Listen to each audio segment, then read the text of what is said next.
ডিব্ৰুগড়ত এজন ব্যক্তিক লগ পাই সঁচাই খুব ভাল লাগিল। আৰু ব্যক্তিজন এনেজন ব্যক্তি, তেখেতৰ পৰিচয়টো বিচাৰিলোঁ। তেখেতে পৰিচয়টো সম্পূৰ্ণ দিব নিবিচাৰিলে। তেখেতক দত্তদা বুলি সকলোৱে জানে বুলি তেখেতে ক'ব বিচাৰিলে। আৰু তেখেতে ইমান সুন্দৰ, তেখেতে হৰিনাম গাই আছিল। সেই সময়তেই আমি গৈ উপস্থিত হৈছিলোঁ আৰু তেখেতক লগ পাই তেখেতৰ মুখৰ দুষাৰিমান হৰিনাম শুনিবলৈ চেষ্টা কৰিছিলোঁ। আৰু তেখেতে ইমান সুন্দৰকৈ হৰিনাম আগবঢ়াইছে বা তেখেতে গাবলৈ চেষ্টা কৰিলে, আৰু খুব ভাল লাগিলে। আৰু তেখেতক আমাৰ পূৰ্ববেলি চেনেলৰ তৰফৰ পৰা ধন্যবাদ জ্ঞাপন কৰিছোঁ। আৰু অনাগত দিনত যাতে তেখেতে খুব সুন্দৰ নাম পৰিৱেশন কৰি যায় আমি কামনা কৰিছোঁ। তেখেত কোন অসমৰ ৰাইজে চিনি পায় নেকি? আৰু তেখেত ডিব্ৰুগড়ত এখন পাণ দোকানত লগ পাই তেখেতক ভাল লগাৰ বাবে আমি এই হৰিনাম ফাঁকি আপোনালোকলৈ আগবঢ়াই দিছোঁ। আপোনালোকে শুনি কেনে পালে আমাক জনাবলৈ নাপাহৰিব। ধন্যবাদ। যুদ্ধ হৈব কৌৰৱৰ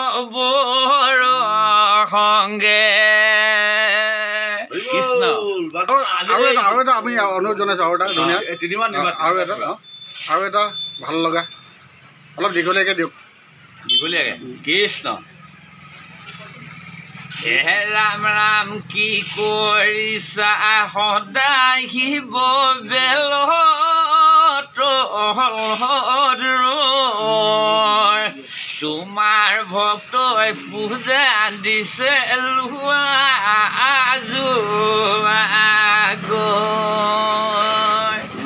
ৰাম ৰাম এ ভকত বৈষ্ণৱ হ'ব শিৱ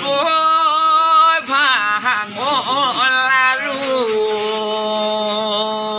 পাৰ্বতীয়ে বোলে প্ৰভু কিনো কৰোঁ বাৰু কি কৰিছা সদায় শিৱ বেলত তোমাৰ ভক্তই পূজা দিছে লোৱা